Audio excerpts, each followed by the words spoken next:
अस्सलाम वालेकुम dear students.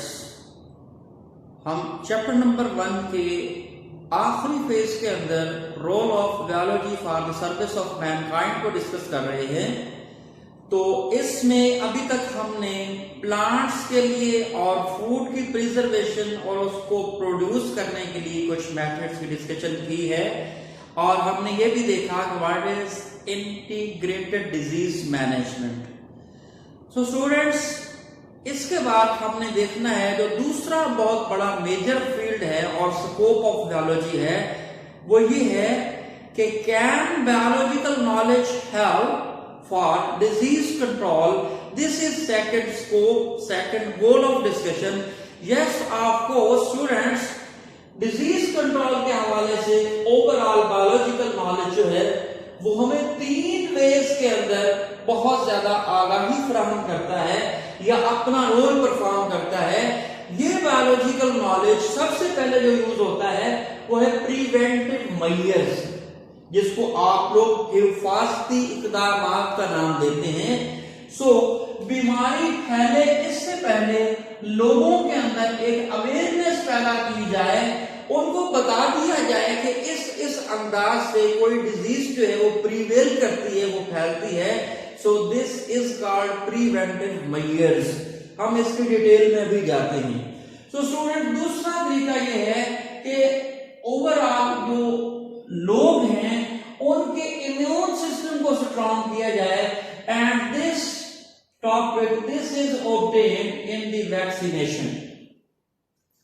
So vaccination जो है वो एक ऐसा फिनोमेना होगा, एक ऐसा तरीका होगा जिसमें हम देखेंगे how we can immune people, how we can boost up their immune system by production of antibodies. ये वैक्सीनेशन कहलाएगा। और तीसरा जो गोल है वो है अगर कोई पर्सन बीमार हो जाता है तो उसके लिए कोई ड्रग ट्रीटमेंट कर दी जाए, कोई कीमोथेरापी की जाए, कोई रेडियोथेरापी की जाए, कोई जीन थेरापी कर ली जाए। सो 3 वेज हैं स्टूडेंट्स जिनमें हमें बायोलॉजिकल नॉलेज जो है वो सर्विसेज प्रोवाइड करता है, या प्रिवेंटिव मेजर्स करके, या उसके बाद वैक्सीनेशन करके, या उसके बाद ड्रग ट्रीटमेंट और जीन थेरापी करके। ये 3 तरह से डिजीज कंट्रोल के लिए बायोलॉजिकल नॉलेज हमें सपोर्ट करता है, आगाही फराहम करता है। सो प्रिवेंटिव मेजर के अंदर एक एग्जांपल हम लेते हैं। स्टूडेंट्स, हमने सुना हुआ है एक्वायर्ड इम्यूनोडेफिशिएंसी सिंड्रोम। ये एड्स की मिसाल जो है वो सरेआम आप लोगों ने ये जो प्रिंट मीडिया है या दूसरा जितना भी इलेक्ट्रॉनिक मीडिया है जिसमें टेलीविजन वगैरह है या सोशल मीडिया, अक्सर आपने इश्तिहारात देखे होंगे जिसमें हमें बताया जा रहा होता है कि भाई एड्स जो है यानी एक्वायर्ड इम्यूनोडेफिशिएंसी सिंड्रोम, इसके फैलाव से बचिए। हमें कैसे बतलाया जाता है, मुतनब्बे किया जाता है कि इसके अंदर सबसे पहले जो है देखिए एक चीज है sexual contact, that is called free sexual contact. Students, वो फ्री सेक्सुअल कांटेक्ट के जरिए फैलेगा, यानी एक पर्सन को अगर एड्स का इश्यू है जो कि किस वजह से फैलता है, ह्यूमन इम्यूनोवायरस के जरिए फैलता है, तो वो पर्सन अगर फिजिकल कांटेक्ट करेगा सेक्सुअली किसी से तो ट्रांसमिट होने के चांसेस हैं। तो स्टूडेंट, हम ये भी देखते हैं कि कहीं किसी ने किसी को ब्लड डोनेट किया तो ब्लड ट्रांसफ्यूजन जो है इसमें भी इसके फैलने का चांस है। सो इसके अलावा भी हमें बतलाया जाता है कि कंटामिनेटेड सिरिंजेस जो इस्तेमाल करते हैं इंजेक्शन लगाने के लिए, एक ऐसे पर्सन को इंजेक्शन लगाया जिसको HIV का कोई इश्यू है, वही इंजेक्शन दूसरे को लगा दिया तो ये इनॉकुलेशन हो जाएगी, जहां पर उसका फैलाव हो जाएगा। तो स्टूडेंट, ये भी फैलाव का जो हमें बताया जा रहा है ये सारा कुछ प्रिवेंटिव मेजर्स के अंदर आता है। इसी तरह से हमें पता है कि जो हेल्थ वर्कर काम कर रहे होते हैं, यानी इन पेशेंट्स को ट्रीट कर रहे होते हैं जो कि एड्स के अंदर मुलव्वस हैं। सो एड्स के अंदर जितने भी पेशेंट हैं उनकी ट्रीटमेंट करने वालों को भी खतरा है कि उनको ट्रीटमेंट करते हुए अगर एहतियाती तदाबीर ना इख्तियार की गई तो उनको ये फैल जाएगा, इसके अटैक होने का खतरा है। सो ये फेज जो है जो हमने डिस्कस किया एड्स की मिसाल लेकर, इसी तरह से हेपेटाइटिस की मिसाल भी इसी के अंदर दी जा सकती है कि ब्लड ट्रांसफ्यूजन वगैरह के जरिए फैलता है। ऐसी आगाही देना लोगों को, ऐसी इंफॉर्मेशन देना, ऐसी अवेयरनेस पैदा करना, ये कहलाता है प्रिवेंटिव मेजर्स। सो डिजीज को कंट्रोल करने के लिए पहला काम क्या डिस्कस किया? Preventive measures. स्टूडेंट्स, दूसरा काम है वैक्सीनेशन। हमें पता है कि वैक्सीनेशन क्या मायने रखती है, इसको हम एक नया नाम इम्यूनाइजेशन भी देते हैं, क्योंकि किसी भी पर्सन की इसके अंदर बेसिकली स्टूडेंट्स इम्यूनिटी को बूस्टअप किया जाता है। कैसे बूस्टअप किया जाता है? उसकी बॉडी के अंदर एंटीबॉडीज पैदा करवा के। सो बाय द डेफिनेशन, अभी हमने बड़ी डिटेल में नहीं जाना, लेकिन मैंने इसकी छोटी सी हिस्ट्री आपको बतानी है और ये बताना है कि एंटीबॉडी प्रोडक्शन से क्या मुराद है। वो पैथोजेंस जो अटैक करके जो बीमारी फैलाते हैं, उनको इतना वीक और कमजोर कर लिया जाता है ताकि वो बॉडी के अंदर इंजेक्ट करने पे कोई बीमारी या डिसऑर्डर ना फैला सके। लिहाजा वो जब बॉडी के अंदर आते हैं तो हमारा बॉडी, हमारा इम्यून सिस्टम उसके खिलाफ एंटीबॉडीज बनाने लग जाता है हमारा जिस्म। सो एंटीबॉडीज जब बनेगी, इससे हमारी इम्यूनिटी बूस्टअप होगी। सो यही, इसलिए हमने इसको इम्यूनाइजेशन कहा। So vaccination is also called immunization और it is also called shots. So student, इसके अंदर आपने अगर हिस्ट्री सुनी होगी तो आप लोगों को पता है कि 1796 के अंदर एडवर्ड जेनर जो है वो रिस्पॉन्सिबल है इस वैक्सीनेशन की डिस्कवरी के लिए। वो कहानी आप लोगों ने सुनी होगी कि एडवर्ड जेनर की जो एक नौकरानी थी जो मिल्किंग करती थी या दूध निकालती थी, उसको जो है वो काउ पॉक्स का उसके ऊपर छाला बनता है, क्योंकि काउ पॉक्स से, ये काउ से ओवरऑल बात निकली है। तो उस छाले के अंदर, उसके हाथ के ऊपर बनने वाले छाले में क्या बन जाती है? पस, ये जिसे पीप कहते हैं। तो स्टूडेंट्स, इस पस को ओवरऑल काउ पॉक्स पस को कहा जाता है वैका। सो ये वैका से लफ्ज वैक्सीनेशन निकला है। सो ये कहानी आपके इस चैप्टर में इस जगह पे नहीं लिखी हुई, लेकिन मैं सुना देता हूं। सो एडवर्ड जेनर ने क्या काम किया 1796 के अंदर? उसने इस पस से इंजेक्शन फिलअप करके एक लड़के को लगा दिया और लिखा जाता है हिस्ट्री के अंदर कि उसने मोर देन 25-26% को लगा दिया। अब जब लोगों के ऊपर स्मॉल पॉक्स, जिसको चीचक कहते हैं, इसका अटैक होता है, तो जिन जिन लोगों को ये इनॉकुलेशन की गई थी वो महफूज रहते हैं और बाकियों को वो बीमारी हो जाती है। तो उन पता चला कि उनकी बॉडीज में क्या बन चुके थे? एंटीबॉडीज। सो 1796 में स्टूडेंट्स, ये जो ओवरऑल एडवर्ड जेनर है, एडवर्ड जेनर ने ये जो है इतना बड़ा कारनामा अंजाम दिया जिसको रहती दुनिया तक याद रखा जाएगा। इसके बाद लुईस पास्चर ने भी बड़ा काम किया है, लेकिन फिलहाल इस टॉपिक के अंदर हमने उसका तज़किरा नहीं करना। सो एडवर्ड जेनर से मुतारिफ कराई गई ये जो टर्म है वैक्सीनेशन, आज भी इस वैक्सीनेशन को हम लोग जानते हैं और ये भी एक बायोलॉजिकल बेस्ड नॉलेज है, क्योंकि हम ओवरऑल जितने भी डिस्कशंस कर रहे हैं, हम स्कोप ऑफ बायोलॉजी, हम रोल ऑफ बायोलॉजी को डिस्कस कर रहे हैं, how it serves Mankind. So students, इसके बाद जो है अगर कोई पर्सन बीमार हो जाता है तो उसको बाकायदा एंटीबायोटिक्स के जरिए या कीमोथेरापी के जरिए या जीन थेरापी के जरिए उसको ठीक किया जाता है। This is the third approach of biological knowledge in order to disease control. So student, इस हवाले से हमें पता है कि जो एंटीबायोटिक्स हैं, एंटीबायोटिक्स आप लोग जानते हैं, ये वो केमिकल्स हैं, ये वो सब्सटेंसेस हैं, खासतौर पर प्रोटीन की नेचर के अंदर ये होते हैं, जिनको माइक्रोब से ही हासिल किया जाता है, किसी एक स्पीशीज से, और किसी दूसरी माइक्रोब की स्पीशीज को किल करने के लिए इस्तेमाल किया जाता है।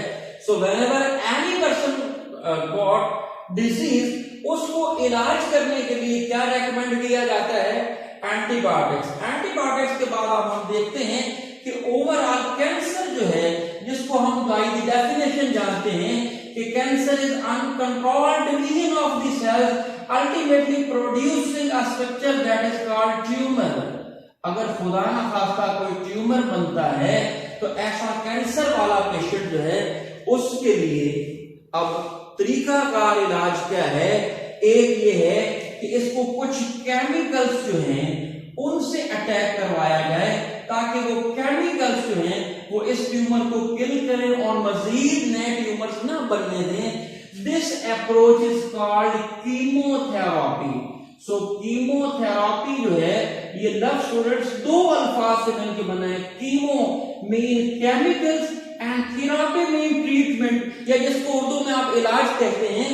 सो अगर कैंसरियस सेल्स को या ट्यूमर्स को केमिकल्स अप्लाई करके हम रोकथाम करते हैं, खत्म करते हैं, कंट्रोल करते हैं, दिस इज कॉल्ड कीमोथेरेपी। अब स्टूडेंट इसके ऊपर एक और काम भी किया जा सकता है, यूज ऑफ रेडिएशन। रेडिएशन जो है स्टूडेंट्स उनके अंदर भी काफी एनर्जी और ताकत होती है। रेडिएशन अप्लाई करके ट्यूमर को खत्म किया जाए या कंट्रोल किया जाए तो बजाय कीमोथेरेपी के फिर हम यूं कहेंगे दिस इज रेडियोथेरेपी। बात वही बन गई, थेरेपी का मतलब है ट्रीटमेंट और radio mean radiation. So how cancerous patients are treated? They are treated by use of certain chemicals. If we are using chemical, this therapy is called chemotherapy, and if we are using radiations in order to control, kill this tumor or cancerous activity, this is called radiotherapy. So student, इसी तरह से हम एक तीसरी term भी इसी के हवाले से देखेंगे, that is called gene therapy. Students, आप लोगों ने जीन्स का नाम सुना हुआ है, तो जीन्स ओवरऑल हम जानते हैं ना कि this is part of DNA, segment of DNA that can be transcribed and that can be translated. Gene की स्टूडेंट्स मॉडर्न डेफिनेशन भी ये है, अगर हायर क्लासेस के अंदर हम डेफिनेशन डिस्कस करें तो जीन क्या होती है? Segment of DNA, part of DNA that can be transcribed and that can be translated into functional products. अगर आसान अल्फाज में बताऊं तो कोई भी जीन डीएनए का वो टुकड़ा है, वो हिस्सा है जिसके ऊपर से ट्रांसक्रिप्शन भी हो सके और फर्दर ट्रांसलेशन भी हो सके। और हम जानते हैं सेंट्रल डॉग्मा में ट्रांसलेशन का मतलब प्रोटीन बनना है, तो प्रोटीन को ही मैंने पहली डेफिनेशन में फंक्शनल प्रोडक्ट का नाम दिया। तो स्टूडेंट, जीन थेरेपी का असल कंसेप्ट ये है कि ओवरऑल हमारे डीएनए के अंदर क्योंकि जीन्स ही जीन्स मौजूद हैं, तो से for example if this is the gene that is not working properly, so इस जीन ने फिर जाहिर है अपनी प्रोडक्ट एबनॉर्मल देनी है, तो इस एबनॉर्मल प्रोडक्ट देने वाले जीन को यहां से निकाला जाए, इसको रिमूव कर दिया जाए, और इसको रिमूव करने के बाद यहाँ पे ये जो नॉर्मल जीन है इसको इंसर्ट किया जाए। काफी टेक्निक्स है रिकम्बिनेंट डीएनए टेक्नोलॉजी के अंदर जिसमें हम ये जीन्स रिप्लेस कर सकते हैं। So this replacement of abnormal gene by normal one is called gene therapy. यानी हमारे जेनेटिक मटेरियल में जिस जगह पे वो जीन डिफेक्टिव है, काम नहीं कर रही, उस जीन को निकाल दिया जाए और उस जगह पे एक फ्रेश नॉर्मल जीन जो है वो इंसर्ट कर दी जाए ताकि ये नॉर्मल जेनेटिक फंक्शन परफॉर्म करने लग जाए। This replacement of abnormal gene by normal one is called gene therapy. So students, overall हमने देखा कि डिजीज कंट्रोल करने के लिए बायोलॉजी ने कितने फील्ड के अंदर हमारी रहनुमाई की? Preventive measurements, vaccination, drug treatment, gene therapy. यहां फिर हम वो डेफिनेशन दोहराएंगे जो हमने प्लांट्स के हवाले से दोहराई। All of these methodologies if used to control the disease called integrated disease management, IDM. So students, use of all appropriate methods or use of all available methods to control disease. This is called integrated disease management. So students, integrated disease management plants के लिए भी term applicable है और integrated disease management जो है वो animal के लिए भी एप्लीकेबल है। यानी अगर एक जनरल डेफिनेशन पूछी जाए IDM की तो उसके अंदर हम कहेंगे use of all appropriate methods और available methods to control over the disease of animals और प्लांट्स कॉल्ड IDM। स्टूडेंट्स, ये बायोलॉजी का सेकंड स्कोप हमने देखा।